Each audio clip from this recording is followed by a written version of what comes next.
y en esta ocasión veremos el Porfiriato, de 1876 a 1911. Comencemos. Recordemos, tras la muerte del segundo emperador de México, Maximiliano I de Habsburgo, va a comenzar en nuestro país una nueva etapa conocida como la Restauración de la República o la República Restaurada. Esta etapa abarcó los gobiernos de Benito Juárez y Sebastián Lerdo de Tejada. Ahora, como ya dijimos, Porfirio Díaz aparece por primera vez con el Plan de la Noria, un plan que buscaba oponerse a la reelección de Benito Juárez. Un plan que terminó siendo innecesario, pues Benito Juárez falleció un año después. Posteriormente, entraría a la presidencia Sebastián Lerdo de Tejada. Tras finalizar su periodo, Sebastián Lerdo de Tejada va a buscar de igual forma la reelección. Y una vez más, Porfirio Díaz, que hasta este momento todavía se consideraba un hombre anti-reeleccionista, organiza un segundo movimiento en contra de la reelección de Lerdo de Tejada, esta vez a través del Plan de Tuxtepec. Este último plan va a prosperar, de modo que Porfirio Díaz va a llegar a la presidencia en 1876. A partir de aquí comenzará en nuestro país una etapa conocida como el Porfiriato.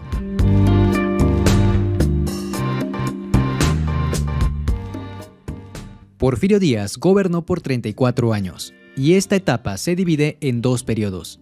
El primer periodo, de 1877 a 1880, únicamente 3 años.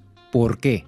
Porque en un principio, Porfirio Díaz se caracterizó por respetar el periodo presidencial, por respetar la democracia. Es importante que no olvides esto. El primer periodo de Porfirio Díaz se caracteriza por respetar la democracia, por respetar el periodo presidencial. Porfirio Díaz, como militar de gran experiencia, supo que lo primero que tenía que hacer en el país era acabar con la criminalidad, establecer la paz pública a lo largo y ancho del país. Por ello, uno de sus principales logros en este primer periodo es controlar los diferentes grupos armados y traer paz al país. En el examen también podría venir como la pacificación del país. Otra característica es que Porfirio Díaz se centró en conseguir el progreso a como diera lugar. Él buscaba el progreso económico para sacar a México de la inestabilidad. Recuerda la palabra progreso, una palabra clave del porfiriato. De hecho, Porfirio Díaz tenía un lema, y este lema era paz y progreso. ¿Por qué? Porque buscó hacer progresar al país a como diera lugar. No lo olvides. Otra característica más es que Porfirio Díaz buscó el reconocimiento de México a nivel internacional. Buscó que México fuera reconocido en todo el mundo, principalmente en potencias como Alemania, Francia, Inglaterra y Estados Unidos. Te preguntarás con qué propósito hacía esto. Lo hacía para atraer inversión extranjera. Esto es muy importante. Más adelante veremos que la base de la economía durante el Porfiriato fue la inversión extranjera. Otra cosa que no puedes olvidar es que Porfirio Díaz estuvo bastante influenciado por las ideas positivistas de Auguste Comte. Te repito, el Porfiriato basó sus ideas en el positivismo de Auguste Comte, el que vimos en Historia Universal. Por este motivo, Porfirio Díaz buscó siempre el progreso de la nación a través de la explotación de recursos. Una vez más, Porfirio Díaz buscó el progreso de la nación a través de la explotación de sus recursos. Estas son las características del primer periodo de Porfirio Díaz que van a contrastar bastante con el segundo periodo. Entonces, en 1880, Porfirio Díaz se retira de la presidencia y en su lugar entra Manuel González. Durante este periodo de 4 años, Porfirio Díaz va a ejercer de ministro de Desarrollo y gobernador de Oaxaca. Es importante para tu examen que recuerdes que entre ambos periodos de Porfirio Díaz se encontró Manuel González. Ahora sí, vamos a ver el segundo periodo, de 1884 a 1911. Te darás cuenta de que esta vez Porfirio Díaz estuvo más de 25 años en el poder. ¿Por qué? Porque a pesar de que Porfirio Díaz decía ser completamente antirreeleccionista, él mismo terminó reeligiéndose, de modo que su segundo periodo se caracterizó por establecer una dictadura. Así es, en 1884 Porfirio Díaz va a regresar a la presidencia para no abandonarla más hasta 1911, una dictadura de más de 25 años. Comencemos con las principales características. Número 1. Política. Porfirio Díaz reformó a la Constitución para poderse reelegir indefinidamente. Eso es algo muy importante, reformó a la Constitución. Asimismo, se caracterizó por ejercer un poder autoritario y centralizado. Número 1. El gobierno controló a la prensa y censuró a los periódicos de oposición. Y número 2. Hubo una represión contra los opositores con el uso de la fuerza militar. Por último, es importante que recuerdes que durante el Porfiriato destacó un grupo conocido como los científicos. Los científicos era un grupo de políticos e intelectuales que influyeron grandemente en las decisiones políticas del Porfiriato.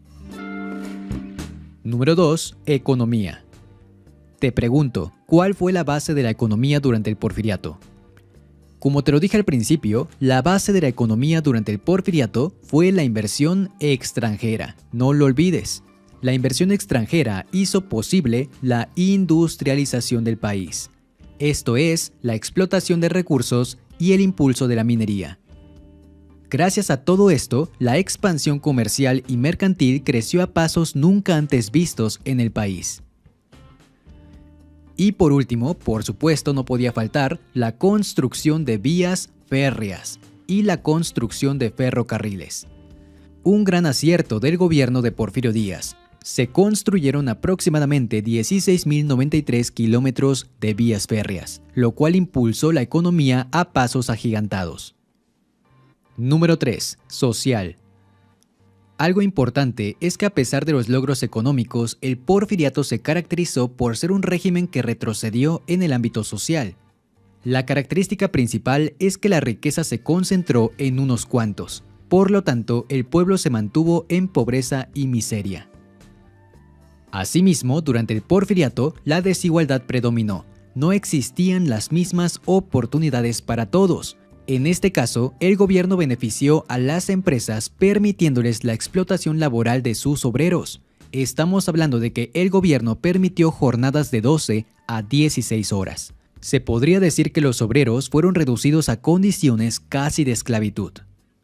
Es importante para tu examen que no olvides estas características: pueblo en pobreza y miseria, desigualdad, explotación laboral y esclavitud. Número 4. Cultura. Algo muy importante es que Díaz basó sus construcciones en la cultura francesa. Te repito, Porfirio Díaz se basó bastante en la cultura francesa. Por este motivo existen hoy en día colonias como la Roma o la Juárez con influencia francesa.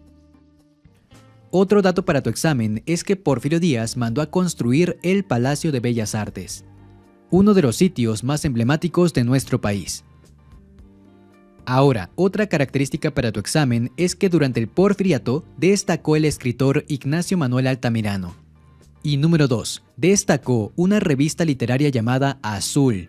Aquí la puedes ver en pantalla.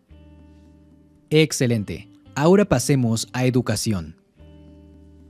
Mucha atención con esto. En 1910 se va a crear la Universidad Nacional de México, la UNM.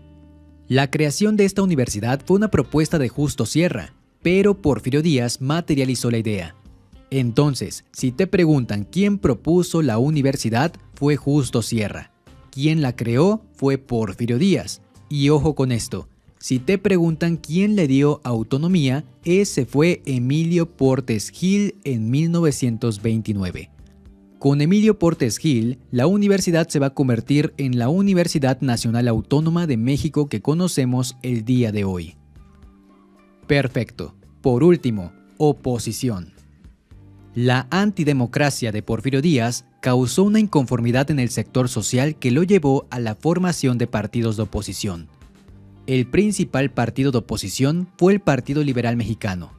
Te repito, el partido de oposición más importante y sistemático fue el Partido Liberal Mexicano. Ahora presta mucha atención con esto. En 1907, el presidente va a conceder una entrevista al periodista norteamericano James Krillman. Durante esta entrevista, Porfirio Díaz declaró: "No pienso reelegirme. El país está listo para una democracia. Daré la bienvenida a un partido de oposición. Si aparece, lo veré como una bendición y no como un mal. Yo estaré con él". Esta entrevista es bastante importante para tu examen. ¿Por qué? Porque a raíz de esta declaración van a surgir nuevos partidos políticos de oposición, siendo el partido antirreeleccionista el más importante. Este partido antirreeleccionista estaba liderado por Francisco Madero. De igual forma, algunos periódicos destacaron por la difusión de ideas liberales y su oposición al porfiriato. En este caso destacan dos para tu examen. Número 1, El Aguizote y número 2, Regeneración. Dos periódicos que destacaron por oponerse a la dictadura. Por último, previo al fin del porfiriato, destacaron también dos manifestaciones en contra del gobierno que suelen venir en el examen. Número 1, la huelga de Cananea, que buscaba la libertad, la justicia y la igualdad. Y número 2, la huelga de Río Blanco, donde los obreros exigían mejores condiciones laborales. Recuérdalas para tu examen. En 1910 va a explotar un conflicto armado como consecuencia de descontento político y popular hacia Porfirio Díaz. Este movimiento social y armado que le va a poner fin al porfiriato es la Revolución Mexicana, que ya veremos en la siguiente clase.